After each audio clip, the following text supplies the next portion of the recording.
Saudos, que tal, como están? Primeiro foron os comedores escolares e os centros socioculturais e agora o transporte urbano. O servizo de buses estáse a prestar sen contrato e, segundo denuncia o PP, isto vai máis aló dunha falta de xestión de Compostela Aberta.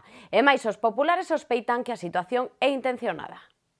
Dende hai case un mes o transporte urbano está a prestarse sen contrato algún, unha situación que segundo o PP podería terse evitado e non se fixo. Tal e como correra cos comedores ou cos centros socioculturais, os principais afectados son os milleiros de usuarios que utilizan o autobús na cidade.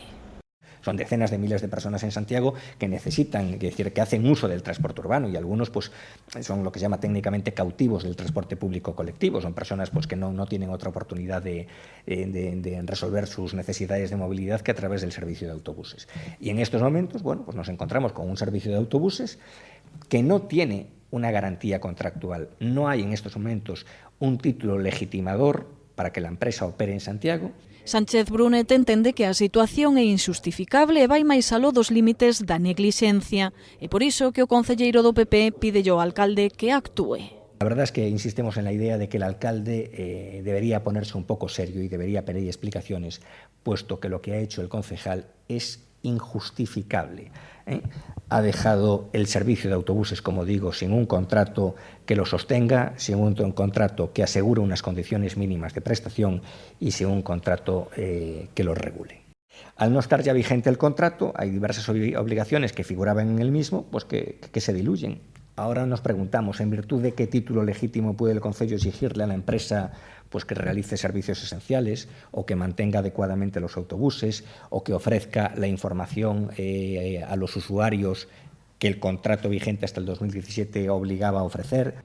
O contrato do transporte urbano rematou en febreiro de 2017 tras unha prórroga dun ano, polo que o Goberno decidiu darse un prazo de 8 meses que ven de rematar o mes pasado. Pola súa parte, os socialistas deron a coñecer unha moción que levarán ao pleno ordinario de novembro e que está vencellada á defensa do rural. A proposta que se vai presentar en todos os concellos está auspiciada polo sindicato Unións Agrarias. O PSOE levará ao pleno ordinario do día 16 unha moción cun decálogo de medidas en defensa do rural galego. Entre as iniciativas que se propoñen cabe salientar a aplicación de medidas urxentes para as explotacións agrarias afectadas por xeadas ou a seca e as novas políticas fiscais. A proposta solicitada polo sindicato Unións Agrarias levarase a outros moitos concellos galegos. Trátase dunha acción que irá da man dunha mobilización prevista para o día 18 deste mes. Non só estamos presentando unha moción no conxunto dos concellos de Galicia, sino que ademais temos convocada para o día 18 unha movilización que chamamos do Rural de Galicia.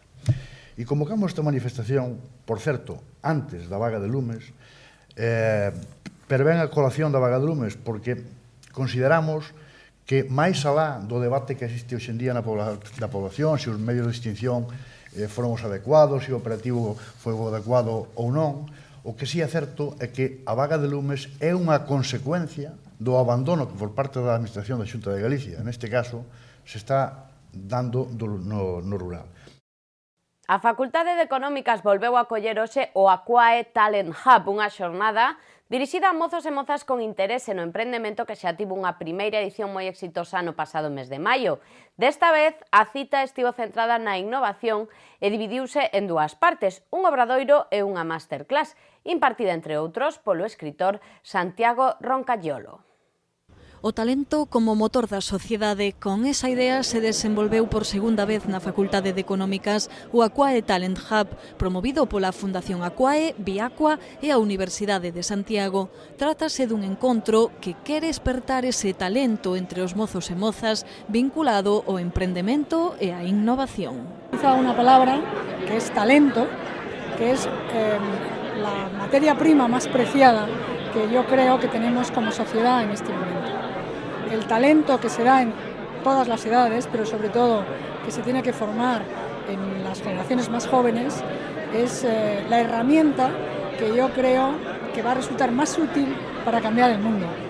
Así que desde la Fundación Aquae nuestro compromiso básicamente está en la apuesta por el talento y por fomentar ese talento. O evento estrutúrase de maneira que os participantes formen parte activa das dúas partes do Talent Hub, un obradoiro e unha masterclass.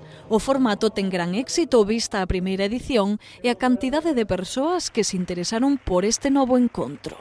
Estamos bastante sorprendidos porque efectivamente tiñamos a expectativa de que iba a ser moi ben acollida, igual que a primeira, pero a verdade é que superamos novamente o da primeira, a acollida da primeira edición. A verdade é que apuntáronse xa casi máis de 400 persoas, a maior parte de alumnos da USC, pero tamén persoas que veñen da diferentes ámbitos profesionais, que teñen interés no Aquae Talent Hub, que, bueno, pois, se consolida, non, como un evento de coñecemento que nos dá bastante alegría que sexa así. A xornada correu a cargo de expertos en innovación e emprendemento como Cecilia Tam, impulsora do Movemento Maker en Barcelona, Valerie Miles, editora da revista Granta en español, ou o escritor Santiago Roncayolo. Irene Lapuente, cofundadora da empresa La Mandarina de Newton, volveu repetir como dinamizadora dos talleres. Imos agora ata o Instituto Rosalía de Castro porque hoxe se deron a coñecer os gañadores do Premio Literario San Clemente Rosalía Abanca. Como saben, o certame ten a peculiaridade de que son estudantes de 5 institutos galegos os encargados de escoller os premiados. O Premio Literario San Clemente Rosalía Abanca chega neste 2017 a súa 23ª edición ca mesma filosofía ca que naceu, dar voz aos mozos nun certame único. E que son os estudantes do Instituto Compostelán e doutros 4 centros galegos os encargados de escoller as mellores novelas en 3 modalidades: galega, castelá e estranxeira. E precisamente nesta última modalidade onde o premio adquire un carácter máis internacional, xa que o xurado está formado por rapaces de 6 centros estranxeiros que cursan lingua española. Nesta edición os gañadores foron Todo canto fomos, de Xosé Monteagudo, Patria, de Fernando Aramburu e Morir en primavera, de Ralph Rothman. Onte a noite quedou inaugurada a 31ª edición de Cine Europa. A cerimonia de apertura tivo lugar no Teatro Principal, onde xa puidemos ver as primeiras películas do certame. O festival deixaranos ao longo de 22 días máis de 260 filmes. O Festival Cine Europa inaugurou onte a súa 31 edición coa película La Villa, un guiño aos 30 anos de historia do certame.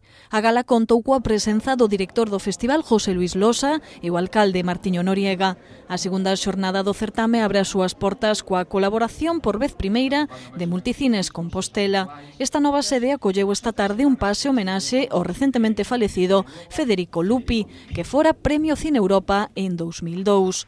Pero ao longo do día de hoxe haberá proxeccións tamén no Salón Teatro e no propio Principal. Alí, ás 8, os asistentes puideron ver The Square, filme que acadou a Palma de Ouro en Cannes. Lembren que Cine Europa deixaranos en Santiago 264 películas ata o 27 de novembro. Abrimos páxina deportiva porque o domingo celebrase a 17ª edición do Trofeo Concello de Santiago de Ciclocross. Trátase da 4ª proba puntuable para a Copa Galicia e vaise desenvolver nos arredores do Estadio de San Lázaro. O Trofeo Concello de Santiago de Ciclocross chega este domingo a súa edición número 17, faino como 4ª proba puntuable para a Copa Galicia. Desta vez repítese ubicación levando os mellores corredores aos arredores do Estadio de San Lázaro. Este trofeo vai se celebrar en San Lázaro, co cual vai a repetir ubicación xusto nos arredores do estadio, porque, bueno, foi un percorrido, un espacio que tuvo moi boa acollida os 2 últimos anos anteriores, e ademais este ano, este circuito de 2.600 metros, pois vai a ter algunhas modificacións que van a dar así un perfil un poquinho máis técnico e tamén algo máis duro a proba, non? Eu comento nada máis que os horarios. Vai haber 4 saídas en función das categorías, ás 9:30, vai a ser a carreira de promoción para nenos e nenas. Haberá unha proba para nenos e outras 4 para adultos. Calcúlase a participación de 350 ciclistas chegados de toda Galicia e tamén de outras rexións como Asturias e Castela León. Toca mirar cara ao ceo para saber que tempo teremos nos vindeiros 3 días, unha información que nos facilita Meteo Galicia.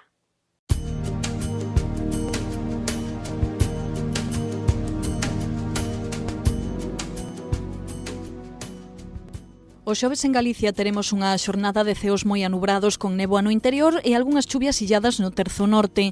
As temperaturas experimentarán un lixeiro ascenso, aínda que a sensación seguirá sendo de frío. Os ventos soprarán de compoñente norte. No venres agardamos ceos anubrados pola mañá con nubes máis compactas no norte onde podería caer algún chubasco de tipo ocasional. Haberá néboas matinais en zonas do interior e temperaturas que irán en lixeiro ascenso. Os ventos soprarán frouxos de compoñente norte.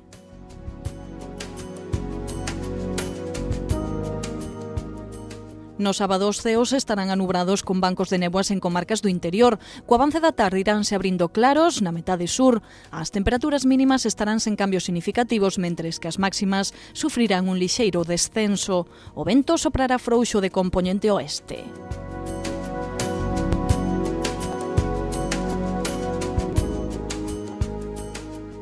O xoves en Santiago teremos ceos cubertos pola mañá con chubascos pola tarde. As temperaturas irán dos 7 aos 14 graus e os ventos soprarán do norte febles. No venres agardamos de novo ceos anubrados con apertura de claros pola tarde. As temperaturas ascenderán lixeiramente e os ventos soprarán de compoñente norte. O sábado teremos ceos cubertos con máis nubes pola mañá. As temperaturas non sufrirán cambios significativos e os ventos soprarán de dirección variable.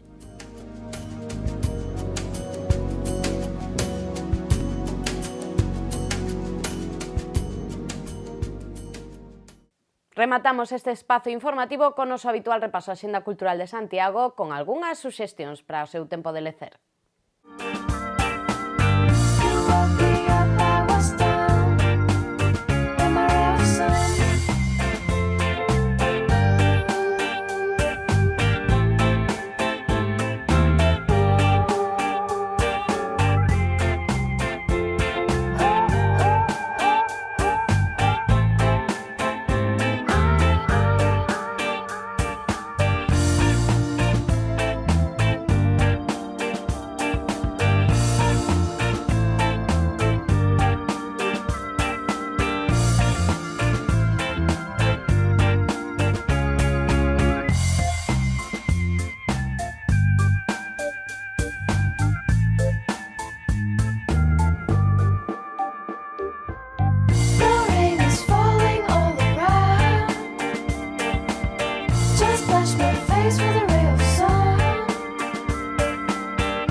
Ata aquí as noticias do mércores en Santiago. Non se movan que a programación continúa cos debates de Correo Televisión hoxe en clave municipal.